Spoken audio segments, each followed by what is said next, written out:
All right, hello, my friends. Video is forthcoming, but first, did you know that big tech hates us? And so we're building an ARC. It's called our Warrior Poet Society Network. You can download our app. It's amazing. My classes are there and cool content like this. I have big plans for the network. Woo! This is nerve-wracking. Wunderbar, 100% success rate. All kinds of different shows. Let's go! It happens up close. Usually you're grabbed. Never quitting, giving everything you have. It's not just entertainment. Level. It's literally world-changing, worldview philosophy.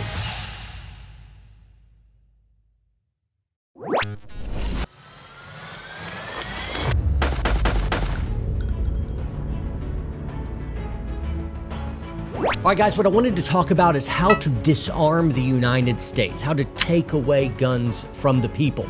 Because our country is founded on the Second Amendment, and because we have more guns than people, we're immediately categorically different than how you disarm other countries. If you don't have a lot of guns, it's not as big of a problem, but we have an incredible amount of guns, and our Second Amendment is wired in our foundational framework, in the attitude of what it means to be an American. It means free speech and the right to bear arms. Those are kind of our biggest backbone pieces.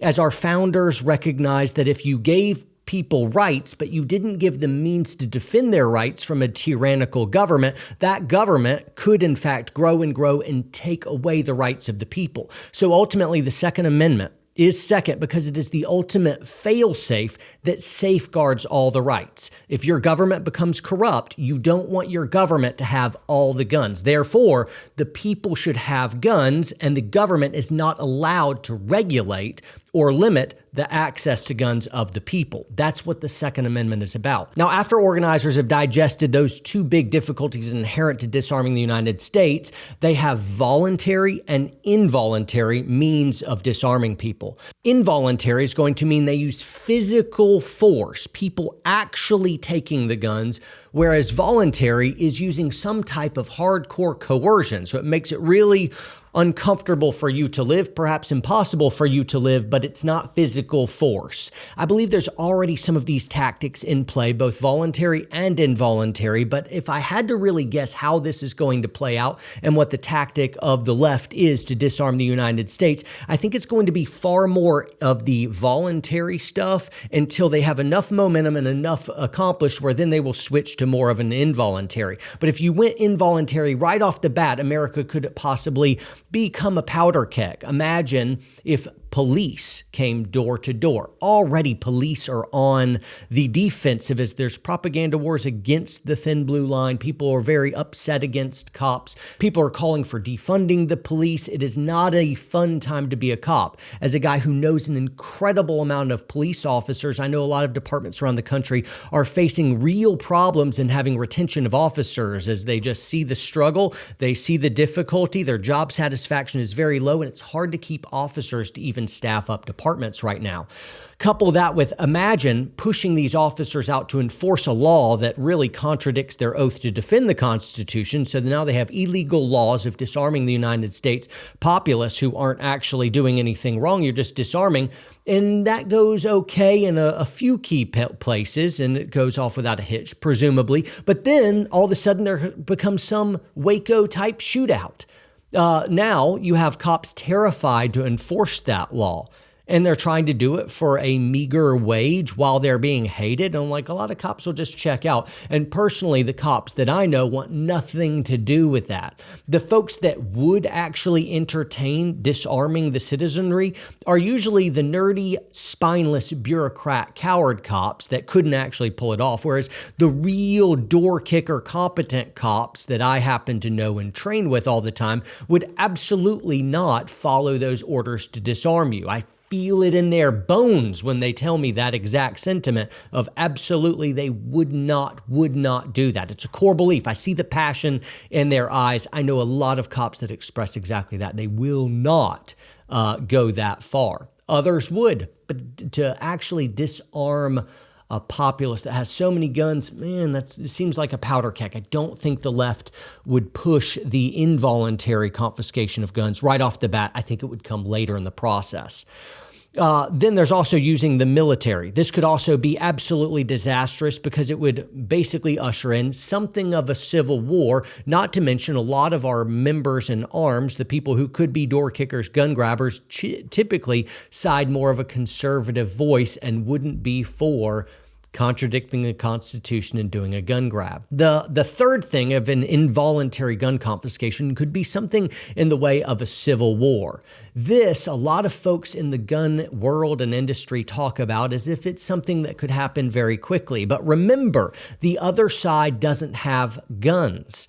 And the right side, the conservative side that is pro-Second Amendment, has all the guns. You'd have to be completely off your rocker to line up in some field to charge an enemy with guns, and you have none. That's just not going to happen, despite what they may say.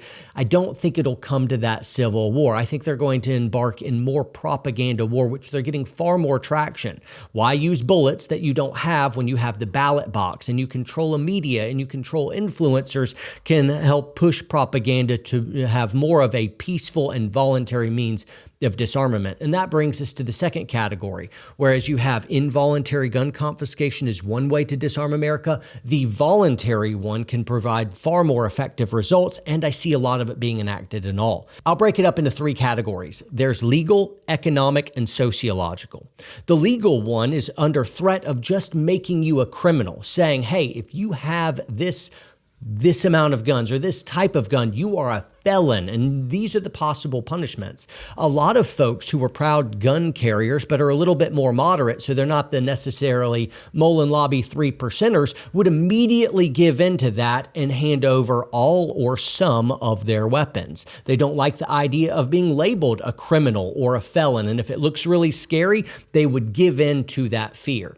Other than the idea of the threat of just making you all of the sudden overnight a criminal, which would get some, a second tier could be imprisonment. They can literally throw you in jail if you refuse to comply. Furthermore, they could jail other people, family members who failed to report on you because they knew you had it and now they were accomplices. And so much like German occupation, where they turned the Gestapo into a silent police where neighbors could report on neighbors, and provide incentivization to do so, that could become really, really nasty and really bad. I think that's a far, far way out, but it is a tactic in the playbook of the enemy. A third way that you could use laws to strip away through coercion, voluntary disarmament of the United States is really to chip away the rights. So all the while saying, no, you have the Second Amendment, you can have your guns as long as it is a musket that doesn't work and you have no ammo for it and it's locked in a safe that has chains wrapped around it that's sunk in the pond outside your house.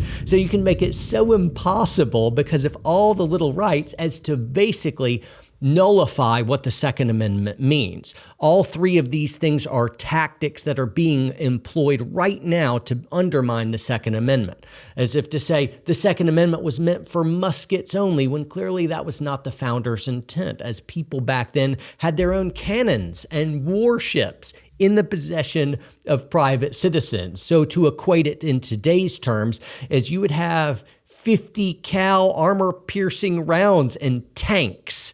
Private citizens could have crazy stuff like that. In the same way, the First Amendment didn't just apply to quill pens, but can be extended to computers as the technology changes, but the inherent rights don't. The Second Amendment definitely applies to more than muskets. So in the voluntary gun confiscation, you have the legal, and now we'll deal with the economic. In economics incentives, they could levy heavy fines, so you can have your guns as long as you pay $10 million per gun. You can still have them, in which case you're like, nobody can afford that. And now you can't have your guns. They're not taking away your Second Amendment. They're just fining you so heavily as to basically do the same result. Another thing they could do is a gun buyback. And if you couple that with laws and you say, hey, I'll give you money for it, that could be good, especially if people were hard on their luck As of now, with an economic recession and the corona and people are afraid and out of work and desperately need the money, a lot of people would trade their guns for some money. So if the country is particularly feeling unemployed,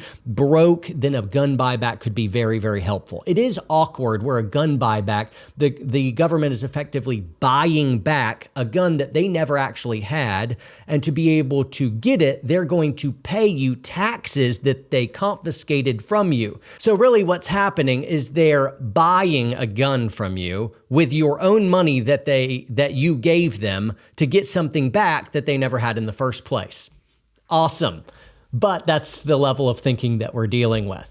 A third economic means to coerce you into giving up your guns is to provide heavy taxes on the manufacturers of guns, ammunition, and firearm-related accessories, as well as retailers, as well as customers. It could be and or all of that, so as to effectively put anyone in the gun industry and world out of business. The government could levy such high taxes on them that they could not do business, which would ultimately dry up the entire supply, effectively eliminating your access to the guns. So in a voluntary yet coercive means of taking guns away, you have legal, you have economic, and the last is sociological. And this is where I think the left is getting most of their major traction. They're pushing this hard currently, and I think they're going to continue to push this and milk it for all it's worth. Basically, what I'm seeing out there is a carrot and a stick. The carrot is if you give up all of your guns, then crime will go down and children won't die and the world will be a safer place. And if you don't give up your guns, then you're a fanatic. And then they show lots of propaganda of this uneducated, very unattractive, crazy person that's ranting. And as the normal gun person sees that and they're like, well, I'm not that. And I do care about the children. And I'm not that crazy. I just have guns. And after a while of enough harassment, bogus statistics, name calling, enforceable sociological coercion, a lot of people just start giving away more and more rights as they want to prove that we do love the children and we do want peace. And maybe they start to believe that, you know what, maybe the left is right. If we did give up our guns, we could have peace. This is a terrorist tactic that is age-old as terrorism itself, and that's basically to threaten you will have no peace unless you give in to my demands. And that's exactly what it is. It's a bit of a terrorist threat where you hold peace captive in a force of will. We can see this playing out in the media as whenever there is a shooting or anybody dies of a gun, it always gets turned on, not the person, but it's the gun that did it. The truth is, though, despite the bogus statistics that you have heard in way of propaganda, a simple 30,000-foot view of the issue will reveal more guns equal less violent crime. That's just the way it is. You can look at all of the active shooter events over the last 20 years, and you'll notice something to the tune of 92 to 96% of all those active shooter events happened in gun-free zones. And where are the most violent gun deaths per capita done? So it's not by numbers, it's per capita, right? So it's apples to apples everywhere. And you wouldn't be surprised at all to find out the most violent cities in America are the ones with the strictest gun laws. Bad guys don't want to attack you when they know that you have a firearm. Now, some of you will immediately not like that because you've been fed a steady streaming diet of contradictory and antithetical information, and the statistics are frankly just bogus. So in review, we have involuntary means of disarming the United States, and that would include law enforcement, military, or citizens in way of a civil war effectively forcing you to give up your guns. And the other one would be an involuntary but highly coercive way where legal means, economic means, and sociological means are done to accomplish basically the same thing. You give up your rights. Now, for my part, I am hardcore pro First and Second Amendment. I love freedom. Warrior Poet Society, we're kind of the freedom fighters of today, but we're also calculated. We're seeing, reading the terrain so we can understand the tactics of the enemy and we can understand how to defeat those tactics. What is at stake is freedom itself. What's at stake is us being able to protect our way of life, to be a beacon